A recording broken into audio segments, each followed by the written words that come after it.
Welcome to TDS studios. Hi friends, எல்லாம் சூப்பராக இருப்பீங்கன்னு நினைக்கிறேன்.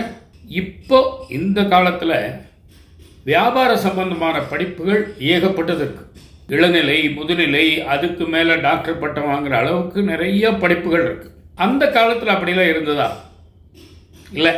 ஒரு பொருளை நிறைய விளையிற இடத்துல வாங்கணும், அதை தரம் பிரிக்கணும், ஒரு சின்ன லாபம் வச்சு விற்கணும், இவ்வளவு.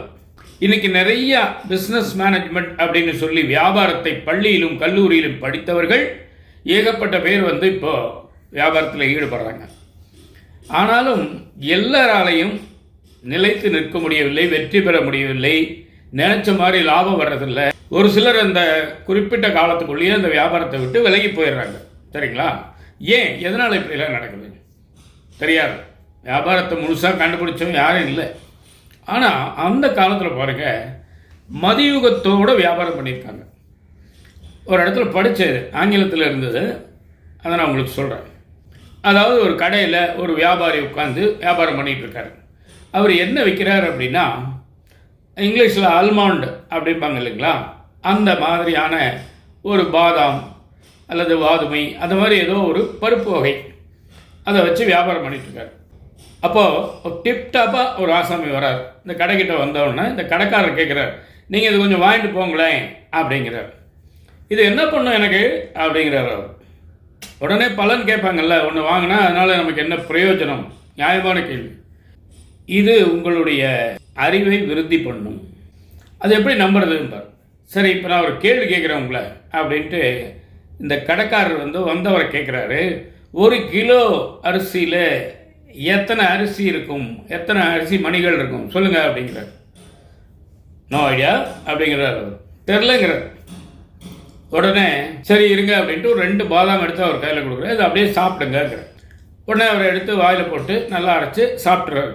இப்போ நிச்சயமாக உங்கள் மூளை அதிகமாக வேலை செய்ய ஆரம்பிச்சிருக்கணும், ஏன் கணக்குப்படி அப்படிங்கிறார். அது எப்படி நிரூபிக்கிறது? இருங்க, அவசரப்படாதீங்க அப்படின்ட்டு இவர் மறுபடியும் ஒரு கேள்வி கேட்குறாரு. ஒரு பெரிய வாழைப்பழ சீப்பு இருக்குது, அது 1 டசன் இருக்குது மொத்தம். அப்போ அதில் எத்தனை பழம் இருக்கும் அப்படின்னு கேட்குறாரு. 12 அப்படிங்கிறார். பார்த்தீங்களா, நான் சொன்னேன்னா இல்லையா, உங்கள் மூளை வேலை செய்ய ஆரம்பிச்சிருச்சு. எஸ், இட் இஸ் ட்ரூ அப்படிங்கிறார். ஆமாம் உண்மைதான் உண்மைதான் அப்படிங்கிறார். இதான் விஷயம். உடனே அவர் கொஞ்சம் வாங்கிட்டு போகிறாருன்னு வைங்க. அது ஒரு உதாரணம் தான்.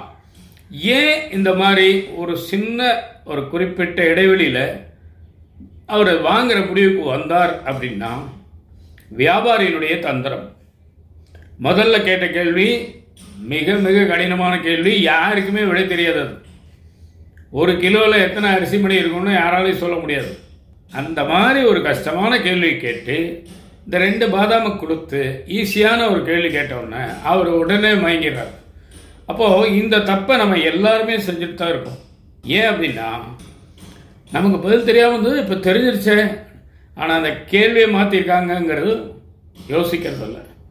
இப்படித்தான் ஒவ்வொரு சந்தர்ப்ப சூழ்நிலையிலையும் நாம் பதட்டப்பட்டு அல்லது பரவசப்பட்டு அல்லது உணர்ச்சி வசப்பட்டு ஏதோ ஒரு முடிவுக்கு வந்துடுறோம். ஆனால் அது மூளையை தூண்டி வேலை செய்யுது அப்படின்னு அவங்க சொல்கிறாங்க. பார்த்தீங்களா, அந்த வியாபாரியுடைய தந்திரம். அவர் எந்த காலேஜ்லையும் MBA படிக்கவே கிடையாது. மனிதனுடைய ஒரு வீக்னஸ் அல்லது நம்மளுடைய பலவீனம், அதை யூஸ் பண்ணிக்கிறாங்க, அவ்வளோ. இதான் இன்னைக்கு விஷயம். நிதானம் நிச்சயம் வெற்றி, அவசரம் அவசியம் ஆபத்து. அதை மட்டும் புரிஞ்சுக்கிட்டால் போதும். இந்த விஷயம் நிச்சயமாக உங்களுக்கு பிடிச்சிருக்கும்னு நம்புகிறேன். உங்கள் கருத்துக்களை எதிர்பார்க்குறேன். மீண்டும் அடுத்த எபிசோடில் சந்திப்போமா? அதுவரை உங்களிடம் விடைபெறுவது உங்கள் அன்பன் டி. சண்முக சுந்தரம், போத்தனூர், கோயம்புத்தூர். நன்றி, வணக்கம்.